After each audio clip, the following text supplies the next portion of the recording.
अक्सर आप यूपीआई से ऑनलाइन भुगतान करते होंगे। आजकल ज्यादातर लोग पेटीएम, गूगल पे या किसी और ऐसे ही माध्यम से रुपए ट्रांसफर करते हैं।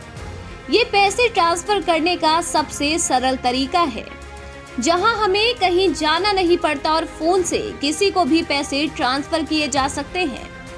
वैसे तो यूपीआई से पेमेंट करना अभी तक फ्री था और बीते कई दिनों से इस बात की चर्चा जोरों पर है कि क्या आने वाले दिनों में सरकार यूपीआई में चार्ज लगाने वाली है। दरअसल ये मामला सुर्खियों में इसलिए भी है क्योंकि बीते दिनों आरबीआई द्वारा यूपीआई पेमेंट में चार्जेस लगाने को लेकर सुझाव मांगा गया था। आरबीआई के सुझाव मांगने के बाद लोगों के इस मामले में खूब प्रतिक्रिया आ रही थी।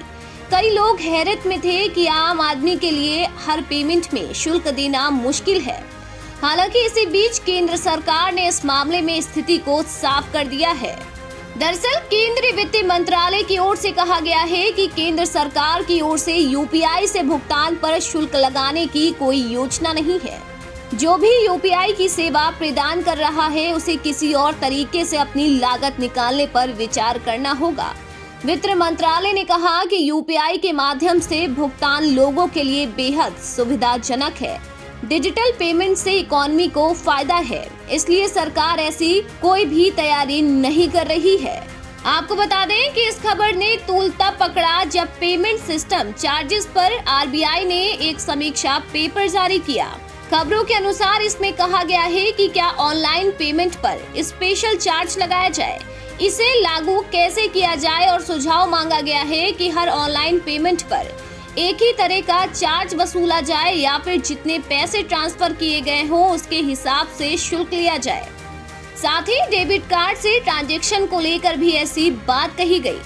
आरबीआई के समीक्षा पेपर में माना गया कि ऑनलाइन भुगतान पर चार्ज लगाने की तैयारी बड़े पैमाने पर और गंभीरता से चल रही है, जिसके बाद से कयास लगाए जा रहे थे कि सरकार जल्द ही यूपीआई पेमेंट पर भी चार्जेस लगा सकती है। हालांकि अब सरकार की तरफ से इस बात का खंडन कर दिया गया है।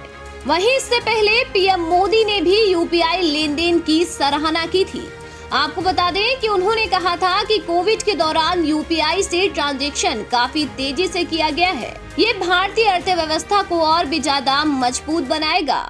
गौरतलब है कि बीते कुछ सालों में देश में यूपीआई का चलन काफी बढ़ गया है। एनपीसीआई के द्वारा जारी किए गए आंकड़ों के मुताबिक देश में हर महीने यूपीआई पेमेंट का इस्तेमाल करने वाले लोगों की संख्या दिन पर दिन बढ़ रही है। आंकड़े बताते हैं कि देश में कुल 600 करोड़ ट्रांजैक्शन सिर्फ बीते जुलाई के महीने में किए गए हैं। इसमें कुल 10.2 लाख रुपए की रकम की लेन देन की गई। देश में यूपीआई इस्तेमाल करने वालों की दर में करीब 7% से ज्यादा की वृद्धि हुई है। इसलिए सरकार ने लोगों को राहत देते हुए यूपीआई पर चार्जेस लगाने की खबरों का खंडन कर दिया है। फिलहाल इस खबर में अभी के लिए बस इतना ही। देश और दुनिया की लेटेस्ट अपडेट पाने के लिए सब्सक्राइब करें हमारे YouTube चैनल को और बेल आइकन दबाना ना भूलें।